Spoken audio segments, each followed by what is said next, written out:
Hey guys, welcome to another Tuesday Newsday. I'm Alternis, Community and Marketing Director for Catalyst, and I am here with my special guest today, returning guest Mike Richie, Board Game Division Director. Hi. That's me. How are you? I'm good. How are you? I'm good.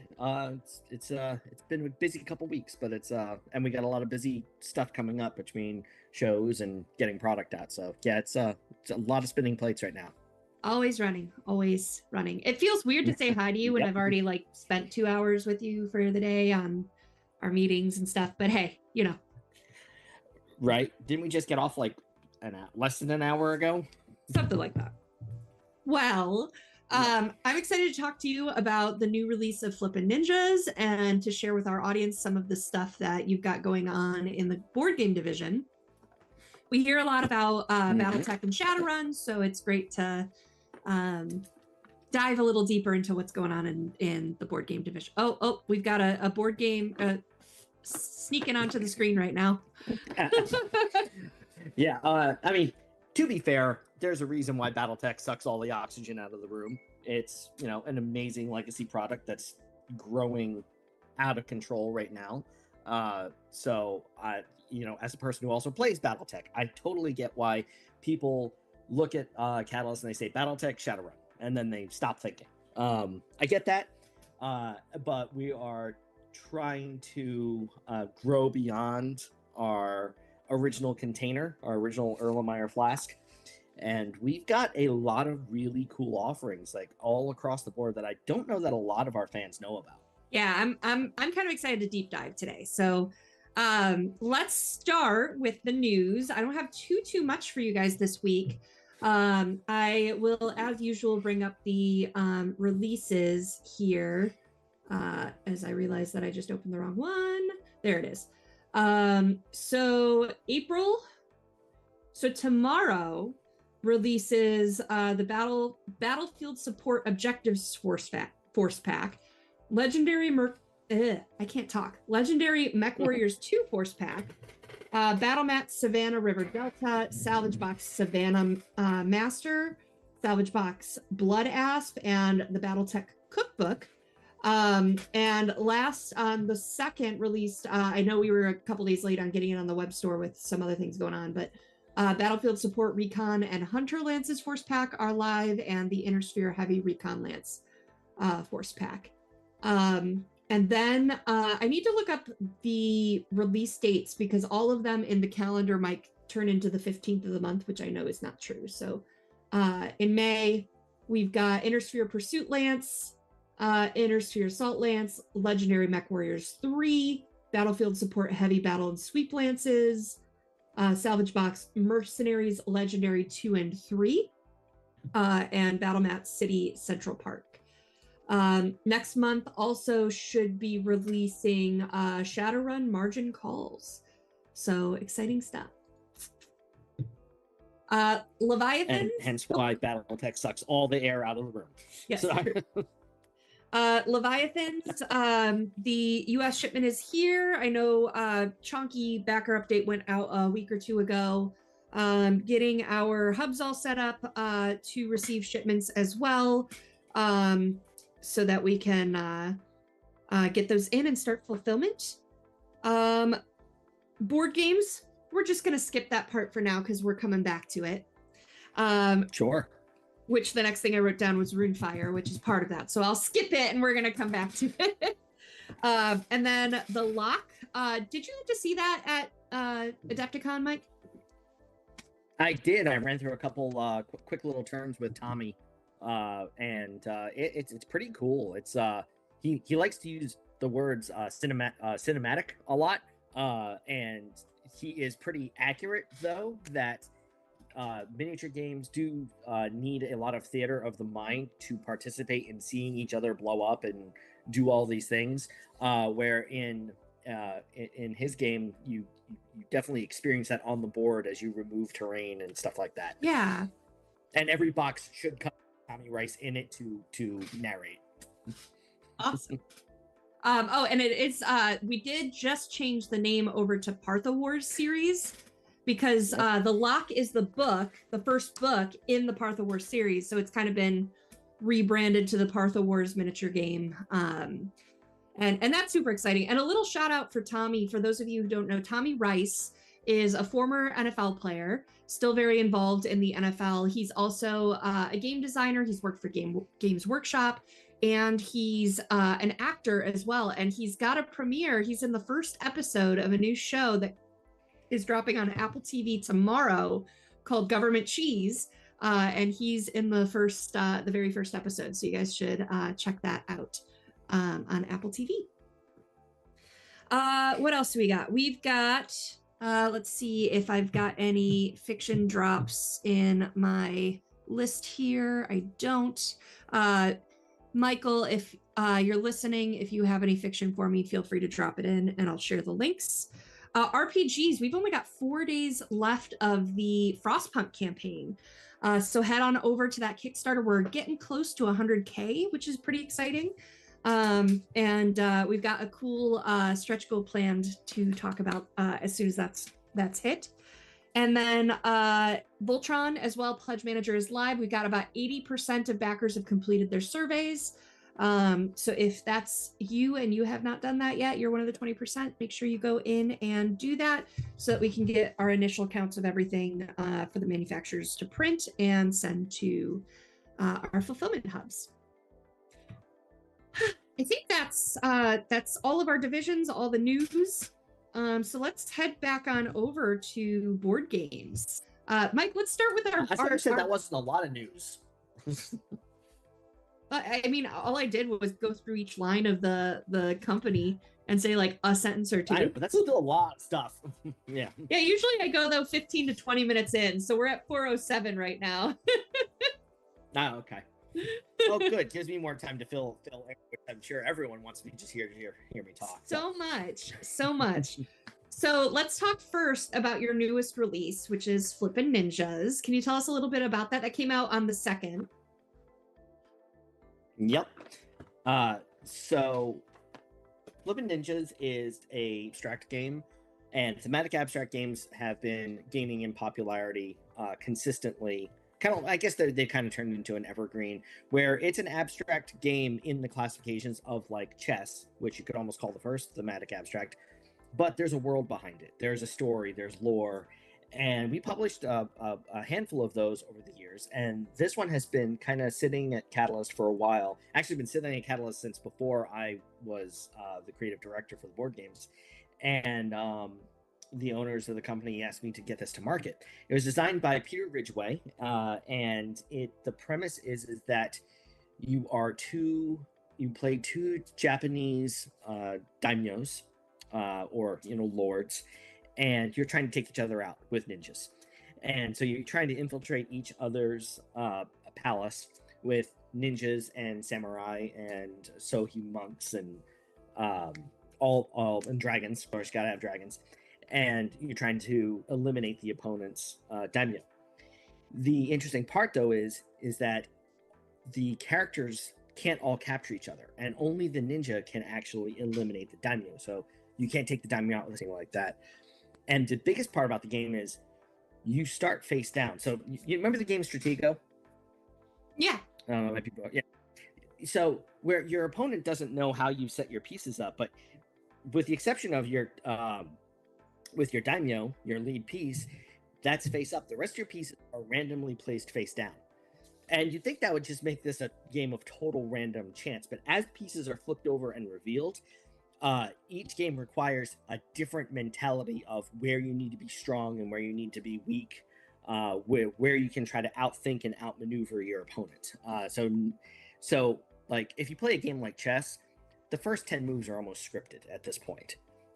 This game, right off the bat, you can't form too big of a plan ahead until you start seeing where your pieces ended up. Yeah, because the mat itself tells you like where the pieces for each player goes, but then because the pieces are face down, it's randomized where you put those. So like see the blue and the red dots that Mike is showing.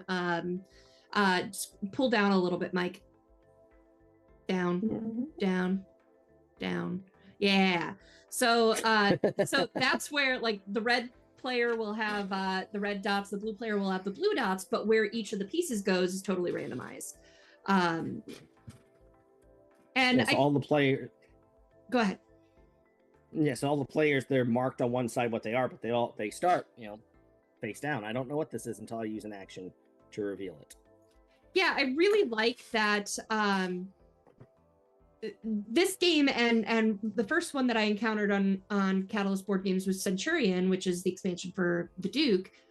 They both feel like next level chess almost, where it's you those pieces are moving back and forth, and you have the strategy of trying to get the king in check, basically. But like with a different level of it, with the randomizer, with only certain pieces can take out certain pieces, and so on. And can you show the mat again too? Because I know it has a key at the bottom of what pieces can take out what pieces. So bring it on over. So you can see at the bottom that the ninja and the dragon, or the ninja, the only thing that can take them out is the dragon. No, the ninja takes out dragons. Ninja takes out dragons. Okay. And the is it the samurai and the daimyo? I forget what the pieces are called. Ninja can take out other ninja and the daimyo. Other ninja and the daimyo. Okay. Yep. So yeah, and then you've got your dragon, you've got your little is he what is he? Is the other little creature in there? Oh, the Kumainu. Kumainu? We would in the West we would call him like a foo dog or a temple dog, temple guardian. But they're just like spirit guardians of a residence. Cool.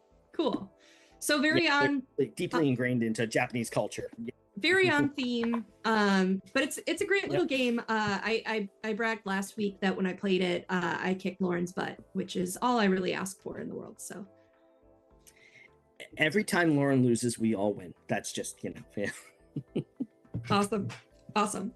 I almost got a spit take out of that from So you can get your copy of Flippin Ninja. If you watch our socials and our newsletter, we're about to do a big push for it, and we got some cool photos and a sizzle reel for the game, so you'll be able to check out that. It's pretty cool. So and it is up on our store right now, so yeah, it is. So, and the link is in chat. Thanks, Dave, for I thought Dave put it in, but message is retracted, so I'll put it in. Come on, Dave. No, he was helping me out, and then I guess he was like, I'm not helping. I don't know if Dave might not be real. Let's go over here and drop that in the chat. And then, Chris Fry is in chat. Hi, Chris Fry. Hi, Chris Fry. From Leah. Okay, and then real quick before I ask you the next question, Mike, I did get 2 links for fiction. One is Battletech Blood Will Rise by Tom Levine. So I'm going to drop that in chat. Blood Will Rise.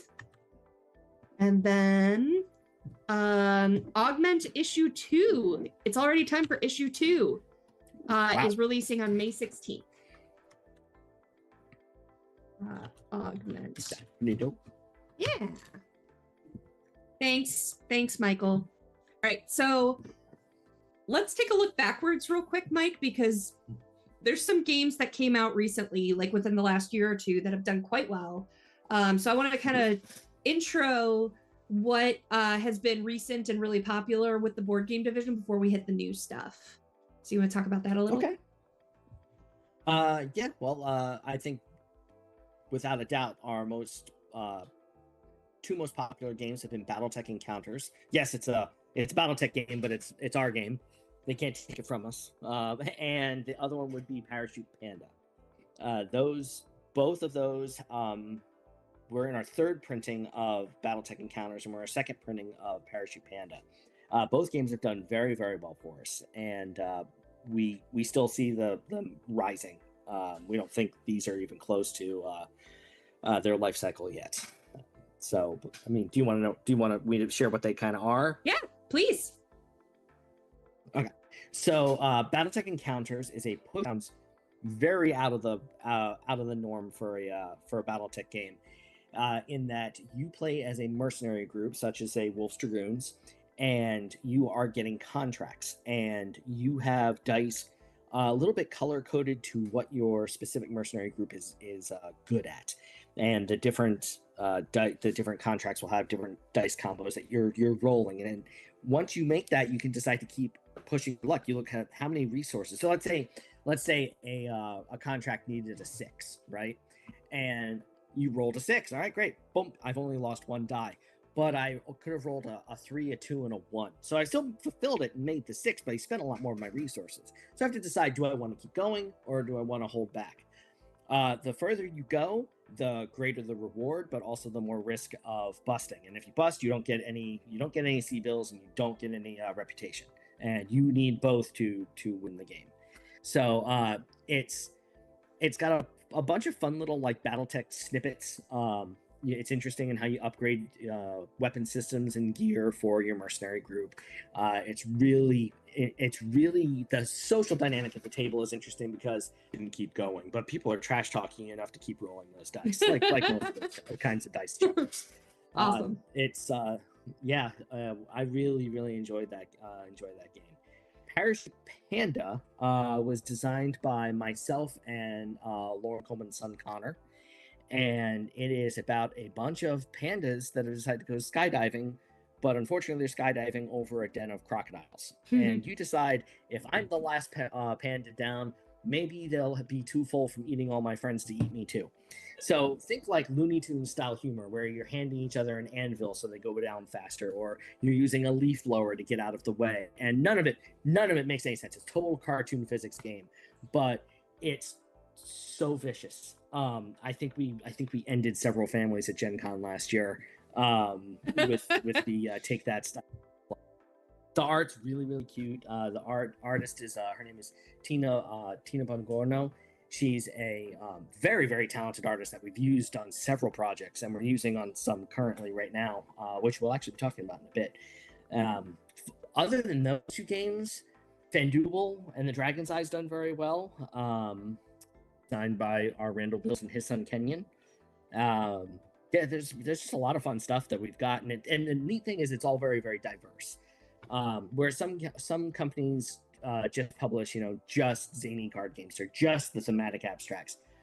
We like to follow the fun, and if something is fun, we want to publish it. Awesome. I really like for Fanduel, like the treasure on the table is just so eye-drawing. For Parachute Panda, like that's the game that I'm so pleased that Connor's game, like it's sold out within the first 6 months. We just got it back in stock. It's been like anytime we take it to a trade show or anything, like retailers love it. And we usually have a pull-up banner that has like the panda looking up at the anvil falling on him and stuff like that, and people just come over it because they're like, what is this? I want to know more. So super cute game, a lot of fun. Awesome. So they hit a lot of the things that retailers like, a lot of the points that retailers like. Lot easy to play, good price point, cute art, Awesome. Thanks, Dave, for putting Fanduel in the chat as well. Is Parachute Panda back up? It should be, right? I know we at least just got the shipment. I'm not sure if it's made its way back to stock yet, but if it is, Dave, please drop it in. So let's move to the new stuff. Okie dokie. So, okay, we've got Flippin Ninjas. What's next? What are the next releases for this year? Well, we've got in final approvals right now is a game called Kung Fu Panda Street Food Showdown. And it is a Kung Fu Panda game. Right now it's in final review with DreamWorks and NBC. And in that you are attempting... So if anybody's seen Kung Fu Panda 4, Po goes to Juniper City. And one of the things that Po loves most about Juniper City and, everywhere is the food. And in this game, he's going through, through the streets that have all these street food carts and stuff, and you're trying to build combo bowls of either matching foods or all different foods. But the interesting thing about the game is it's a hand of cards, and you choose to play one, and then you'll be passing your hand to the next player, and you'll be taking one. So you're kind of watching what people are doing, because if 2 players put down, there's a different deck of cards in the center of the table. With if there's 5 players, there's only 4 cards out. These are the awesome sauce cards, and they will add they'll add points to your food. They'll mess with each other, but you don't want to not get one, because it's something good or bad's going to happen for everyone who draws one of these cards. And so it's a bit dexterity, it's a bit set collection, and it's a bit memory. But it's not a game that everyone takes their turns at the same time, so there's no downtime. There's no checking your phones. There's none of that. You're just all kind of looking at each other and putting a card down, flipping it over, and then you'll see if a fist fight happens at the table. But that happens constantly. Awesome. And again, there's a little bit of push your luck, because the more cards you get in that suit, the higher your point value. But if you end up with a hand of cards that I've got 5 of a kind, which scores well, I'm going to go for that 6, but I end up with a hand of cards in the draft that doesn't have that, then I've just lost all that. And Poe goes hunger. Awesome. So how has it been partnering with a major license, DreamWorks and NBC and stuff like that, on producing games like this? It's very interesting. They definitely have their own processes that we kind of have to adapt to. But other than that, it's fun, because we get to play in these properties that, who doesn't love Kung Fu Panda? We're also doing Voltron, which I'll talk about in a second. It's just fun. We've got the Voltron RPG, we've got a Voltron board game coming, and we've got Kung Fu Panda we're playing with. It's just cool, and it if you do well with them, then that just opens more doors down the road. Like what else? I mean, it's not like NBC or Universal or DreamWorks has a shortage of properties I'd love to do stuff with. Mm-hmm. Yeah, awesome. Well, segue into Voltron then. I know that there was a lot of questions during the Kickstarter about how far the game is. Can you tell us a little bit about the game and how the approval process works in terms of how we're allowed to release information and stuff like that? So it can be frustrating from the fan side when we're doing a licensed property that we're not as forthcoming as we might instantly be with something that is completely designed in-house. But we legally can't tell you about something or show you a piece of art or tell you a rules mechanic until it's been approved by NBC, right? And since they are such a large company, approval process can take a couple weeks for every change. So you have to build that into the development strategy and your production calendar. But other than that, it's fine. So it's but you want to hear about what the contract is signed, it's happening. It's just that you might deliver them a product and they might be change this and this and this and this and this and this, and then you have to go back. So you don't want to commit to this mechanic is gonna be there if they might be remove that kind of stuff. Right. Yeah. Yeah. They obviously have a say, and they want to guard make sure the integrity of their properties stays there, and I get that. And we just work around that. But yeah, there's stuff I still want to show, but I just can't yet. And the board game didn't get into production until well after the RPG was in production. So it's in production. But on the flip side, I submitted some character art to NBC, and we totally got an answer that we were not expecting. And they really liked the artist we were using. Her name's Kristen Plesko. And they really liked her art style. They're really hard about making new art assets. So we're actually able to generate 100% unique Voltron art for this board game that we're working. Awesome. And it's a very little stylized. It's a little softer colors, almost like more of a sketch fashion. And it's every time Kristen would be sending me art updates, my jaw would just drop. It's gorgeous. And I really want to tell 10-year-old me that I'm working on a Voltron game. Oh, that's so cool. Awesome. So what can you tell us about the game at this point, besides the art? Oh, sure. It's a cooperative game. You play as the 5 pilots of Voltron, and it's built off our very popular Awakening Lair engine. So it's a co-op dungeon crawl, but there's no dungeon in Voltron. You fly your lions through space, and you're fighting the forces of the evil Gaura Empire. And as you destroy Gaura forces, the lions power up. You add to your weapon system, so you add to the lions' tactical abilities, and eventually built into the deck. Like I said, it's co-op. It's us against the game. Eventually, one of 5 different row-beasts will appear. And when that row-beast appears, it's coming after Voltron, or it's coming after the lions. The lions have to all get together on the same space, which is harder than it sounds. And then as a team, you all have to shout form Voltron, and then you flip your lion card over, and now your card, the character card you're using as your lion, is a piece of Voltron. And you have a shared dice pool that you are working together to try to most efficiently predict the damage you're going to be taking from the row beast. When should you use the sword? When should you use the shield? When should you use the shoulder cannon? Because you have to, once you spend your dice, the dice you've contributed to the pool don't come back to you till it's your turn. So these shared dice pools and deciding when to spend them or when to not spend them makes or breaks whether the row beast will just defeat Voltron. Wow. Neat. It was really fun getting to play test and being in an Airbnb with the whole Catalyst group, and like a room away, at every couple hours you just hear form Voltron from 5 people at the same time. It was pretty great. That was a lot of fun. So cool. So all right, we've covered what's coming with Kung Fu Panda, Street Food Showdown, and Voltron board game. What else you got? Give me more, Mike Richie. What else do I got? Well, one of the biggest things we're working on. Well, we got 2. I don't know which one to do first. Well, everyone knows about Runefire, so let's talk about Runefire. Let's do that first. All right. Yeah. So Runefire. A quick recap is we have licensed the world of Pathfinder with our friends over at Paizo to take one of our absolutely best-selling non-battletech games ever.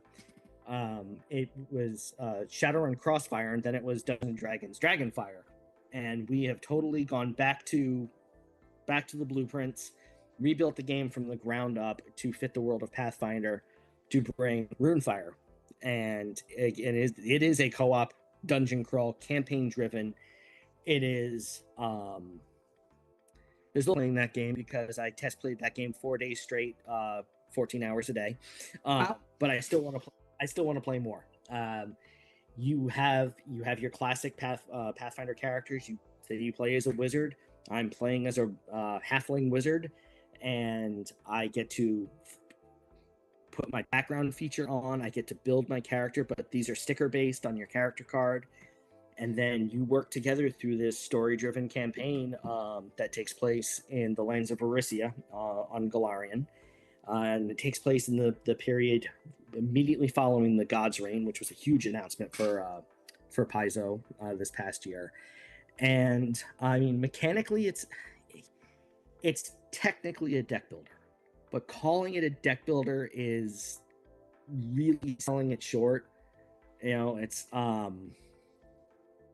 like calling one of those stomp rockets a rocket when you're really talking about the space shuttle, right? It's there's so much to this game. There's role-playing decisions. There's things you have to vote on as a team, and it's hard. It's hard to win. With Randall, like this game actually a little bit of DNA comes in every card, because Randall has like lived this game for years and years. Yeah, but it's hard to win. Since, just so the community knows as well, since Randall finished his world tour, like 2 days a week is spent playtesting this game and like working on this game. So like he's still largely unavailable to us internally. That's true. Yeah, for 40% of the week. So so a lot of blood, sweat, and tears has gone into this. And so we're going to be releasing, if it's not up already, we're going to be releasing the first development blog post to the store website and the Catalyst website. So you'll be able to follow along. I think we're doing one every 2 weeks. So you'll get to hear from Randall, you get to hear from Paizo about this whole process. And they're going to do a whole bunch of these. And in the first blog post that's coming today, there's going to be a call for playtesters. So if you want to get in on the ground floor and playtest this game and help make it awesome, then please take a look at the post, see how to reach out, and get involved. Yes, please do. We would love. We've been developing this internally for quite a while now, but we would love to get more eyes on it before it goes to Kickstarter. Yeah. Which should be tentatively about September this year. So, Yep, and the game will be in production before the Kickstarter starts. Yeah, we're pretty excited for that. Yeah. Tariffs pending. We should. Yeah, that's that. Yeah, I guess we should address that elephant in the room. I did talk about it. Have affected Tattle.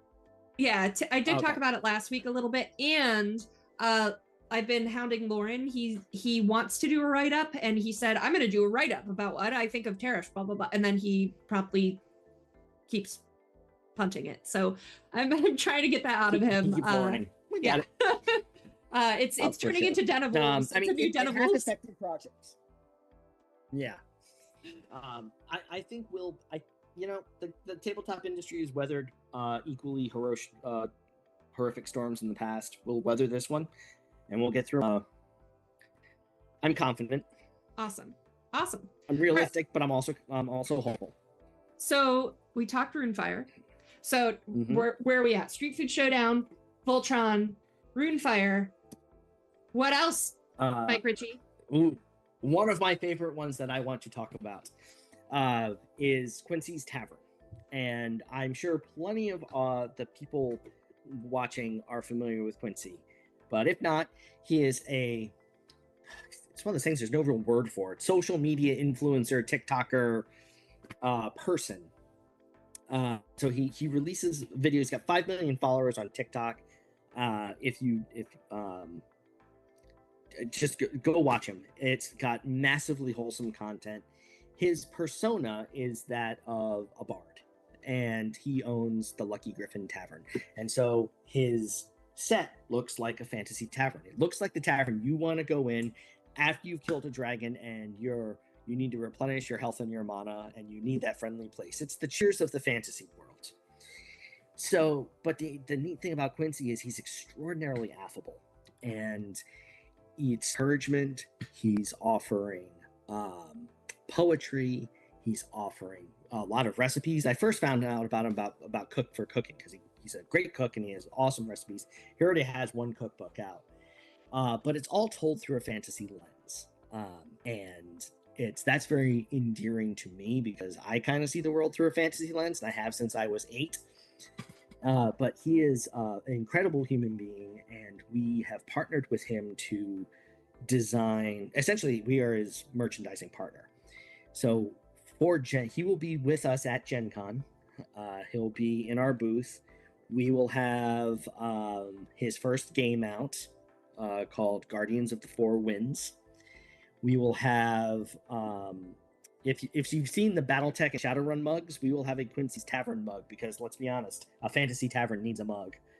We've got a really cool challenge coin, and that's just where we're starting. We've got a long-term strategy about to assist Quincy in building the lore of his world and adding to the story and allowing him to essentially focus on the part that he does really well, and that is often to a lot of people, while we make cool stuff that fleshes out his world, because that's what we're good at. Awesome. Yeah, I'm really, and to be honest, that was one of the few projects that we kind of said, this is important enough, tariffs be damned, we're getting everything in the country no matter what. So how did this partnership come up? So my son Colin and I watch his videos for cooking, and we'll watch the fun fantasy stuff, going to bed and things like that. And I saw him at PAX East last year, and I was like, "Ooh, Quincy!" And so I introduced myself, and we talked, and then we didn't talk again until Gen Con. And he was really busy at Gen Con. He had a massive crowd, and he was doing forums, panels there, and stuff like that. And he said, "Are you going to be at PAX Unplugged?" I said, "Yes." So we set up a time to have a conversation. And my goal was kind of modest. It was to pitch him a game. I was like, we should have a Quincy's Tavern game. So I meet up with him at the booth and at PAX Unplugged, and we sit down. We talk for like 2 hours, and really got to know each other. And he loved the idea of doing a partner, because I've dealt with this before with people that are content creators or celebrities or on TV or something. They get to a point where they can no longer do their own stuff because they're too busy being that persona and providing that content. So it worked. So once I realized he wanted to do more than just a single game, I pulled Lauren Coleman over. I pulled John Helfers, our fiction director, over, and got the contract hammered out, and then it was full speed ahead. Awesome. Yeah. So that's exciting. So Quincy going to be at Gen Con hanging out with us. I'm sure we'll do some events around that, and some signings and stuff. So you can get your copy of his board game along with a signature on the box if you want to. So neat.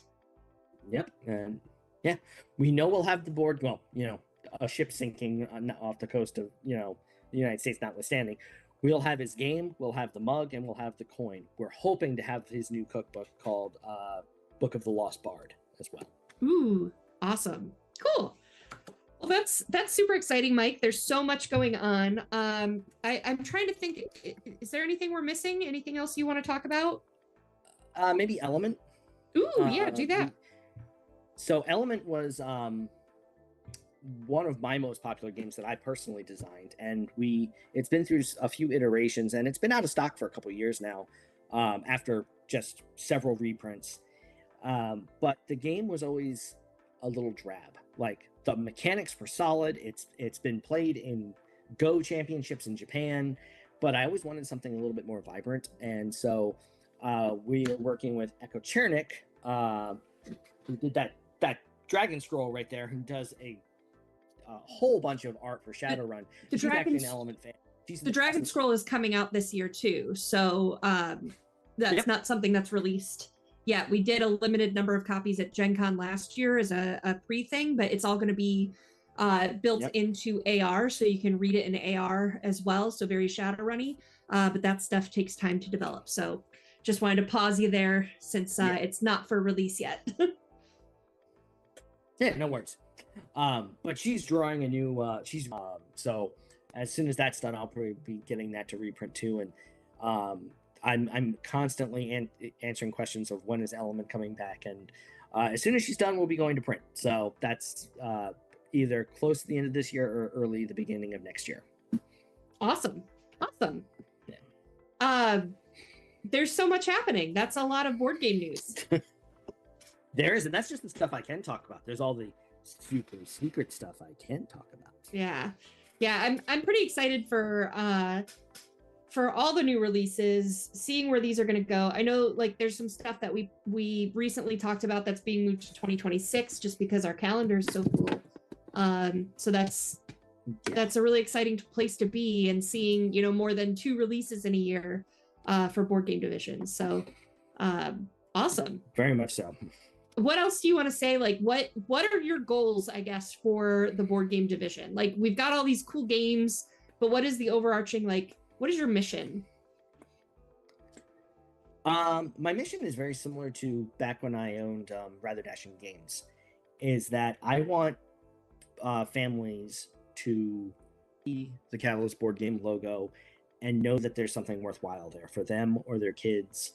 I want everything to, even if it's not a child appropriate strategy level, I want everything to be family friendly, that everything is cheerful, it brings joy to the table, it increases camaraderie, it reminds us that, at a fundamental level, we're all looking for connection with each other, and board games have become the community fire of our time. And I want people to be able to do that, and see our logo and know it brings joy in their life. Awesome. I have to say, like, there's so many games out there. There's the big ones, you know, there's Wingspan and Root and stuff like that, that are always going to be the famous staples and stuff. But I've played a lot of games too in passing where I sit down, I'm like, nah, you know, that's fine. But I've really enjoyed Centurion. I really enjoyed Edge Zone. I really enjoyed Parachute Panda. So seeing more, and Runefire, I this is the first time I'm admitting it out loud, but I have purposefully kind of been avoiding like watching or play testing or anything like that because I'm a completionist, and I know like with all the scenarios that once I sit down, I'm going to be like, well, here goes 4 days of my life. So yeah, you'll have to play the campaign through, and the campaign forks, so it's kind of choose your own adventure too. So yeah, you wouldn't be able to just kind of leave it be. Yeah, so I've been stalling on that until it's released, but yeah, it's a really exciting time for Board Game Division, and thank you for the work that you put in and making these games and making them available. Flippin Ninja, don't forget about that. Head on over to the store at catalystgamelabs.com to get your copy of Flippin Ninja. Anything else you want to say before we move over to questions? No, let's hear from people. Let's see what interesting secrets of the universe they want to glean from us. Awesome. I need to pull it up. I just changed all my displays. I have 2 vertical monitors now and then the one horizontal, so I haven't fully rearranged where I keep everything. Takes me a minute, so let me pull it up. Q&A. And I might be able to handle, if anybody does have BattleTech or Shadowrun questions, I might be able to answer them. Yeah, and sometimes they're generic. Sometimes I can answer, sometimes I can't. So good to have someone else here that might hear something in a meeting that I don't. Couple questions for you, Mike. Randall Burt asked, are things like BattleTech Command and the new Succession Wars game the purview of the board games or the BattleTech division? Who asked that? Randall Burt. Oh, Randall Burt. I thought you said Randall Bills for a second. I'm like, he would know. The BattleTech Command, like, does he mean like the Aces? No, Command was shown at KCON, I think. Oh, that's right. Yeah. Command is under Catalyst proper. The new Succession Wars game will most likely fall under the board game division. I got a very early Randall and Bryn have under the hood, and it's pretty darn cool. But that is a board game. So just like BattleTech Encounters it is BattleTech themed, but it is a quick and dirty dice game. Yeah, it falls under the board game division. Cool. I really like, there was an internal argument once on if Encounters was BattleTech or board games, and it was after it had already been printed, and your answer was literally a picture of the box with the board game division logo on it, and I was like, Mike wins. Yep, that's hard to I have 3,000 copies of I'm Right. Awesome. Actually, at this point I have 13,000 copies of I'm Right. So. Awesome. Big Red, thanks so much for putting this in the questions, mods. Big Red asks, regarding Runefire, but if the runes catch fire, how can we play the game even? Asbestos gloves. You're both ridiculous. Lorcan. Big Red and I, we understand. Lorcan asks, is that an Excelsior behind Mike's head? Yes, it is. That is one of the Rebel Excelsior models. Under that, I have a small Enterprise D, a small NX class Enterprise, and even tinier, you probably can't see it there, but a Defiant. I don't know if anyone's told you this before, but you're kind of a nerd. I am not kind of a nerd. I am the nerd. Don't make me come at you with my Lando Millennium Falcon. Awesome. Kalos' gaming table asks, sorry to keep asking, restocking on Hinterlands. Do you know if that arrived, Mike? You know what? I might be able to find out. I'm gonna look at that while you ask me another question. While you're looking, yeah, Workers asked, when will the points for Leviathans be made available outside Tabletop Simulator? I'm not sure. I would have to add or ask Bryn. I mean, I can send it to him and see if he's at his compy. Yeah, I don't know. I haven't been involved with the Tabletop Simulator. Hinterlands is back in stock. Oh, it's back in stock. It's back in stock. So that should be getting. Oh, I think since it arrived. Oh, I do remember. I think before posting it to the site, they're trying to fulfill any of those orders that were held because we ran out before they put it back on line. So you should be getting fulfillment. I would guess this week. I'll ping Talon and make sure that's happening. Let me do that real quick. Hinterlands. Talon at catalystgamelabs.com for a question like that. Need to fulfill any holds and then get on store. Awesome. Okay. What else do we have now that I've clicked away from everything I was doing? Lorcan asks, any update on the Crossfire reprint and or expansions? Yes, actually. We actually have the Crossfire file. Since it is a reprint, we are kind of holding off on the tariff situation to see how that's going to land before we drop a reprint into print. But the files are actually sitting on this hard drive right here, ready to go. As for an expansion, that I'd have to talk to the Shadowrun team more about. Awesome. I did get an answer from Bryn. When will the points for Leviathans be made available outside of Tabletop Simulator? He says will be before it's in people's hands, but don't have an exact date yet past that. So, so stay tuned. What else do we got? Any late questions that have come into the chat? Oh, it just scrolled a bunch when I went through.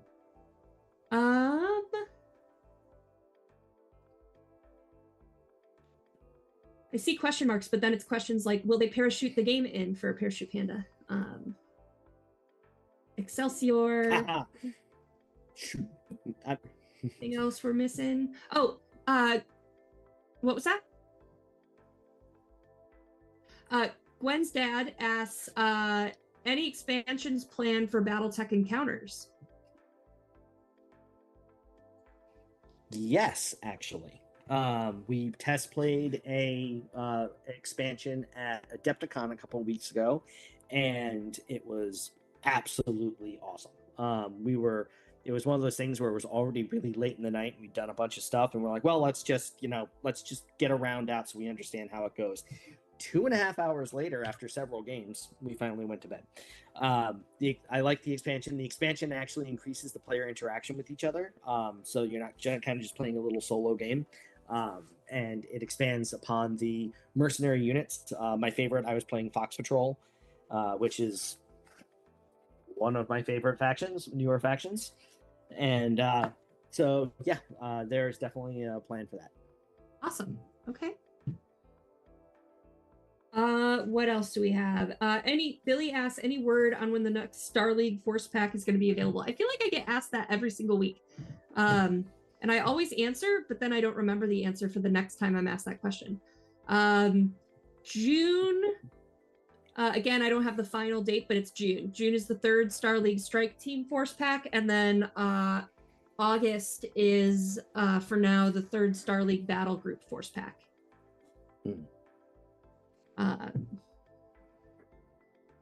Question from Michael Kingfisher. Doesn't Mike have a new book coming?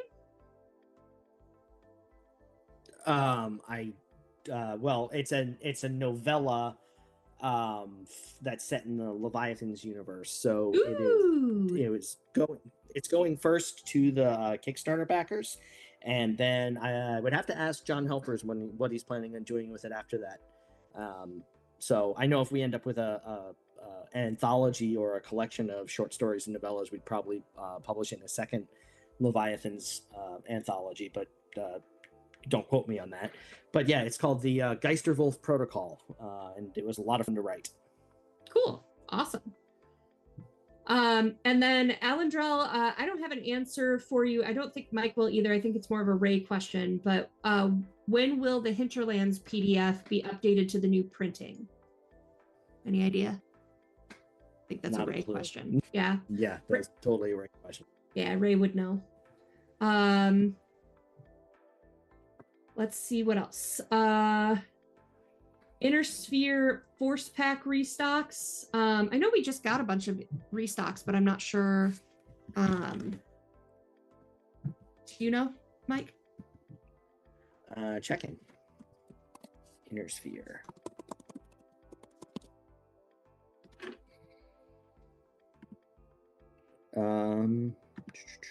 We've got some. Some still hasn't been received though.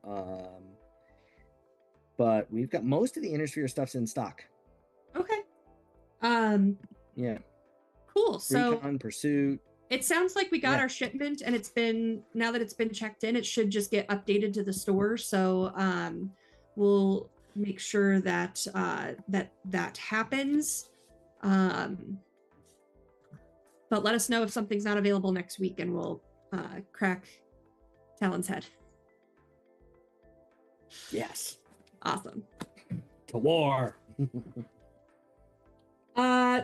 Same question on Comstar Force Packs. Let's see what got here this past week. Get that up on the site. And we do have a newsletter coming as well, but waiting on that tariff post from Lauren. So any other questions? Let's see if there's anything else. I think that's it. So I think we can wrap a little early, Mike. Okay. Well, thank you guys all for joining us. Thank you, Mike, for being here and talking about all the games. I guess since we have a couple minutes, do you want to just say anything about some of the older legacy Catalyst games? Like I know someone brought up Unicorn Stew and Kittens in a Blender and the Duke. Yeah, maybe? I mean, the Duke needs to go to reprint. That's another one where we have we have all the files ready to go for the Duke, but we kind of want to dress up the cover a little bit, but we haven't really decided what we want to do. So we're thinking about how we're going to make that cover pop a little bit more on retailers' shelves. Other than that, the Duke will be going to reprint. A Unicorn Stew, Tacopocalypse, bunch of the other stuff. Seasons of Arcadia, that's all still in stock.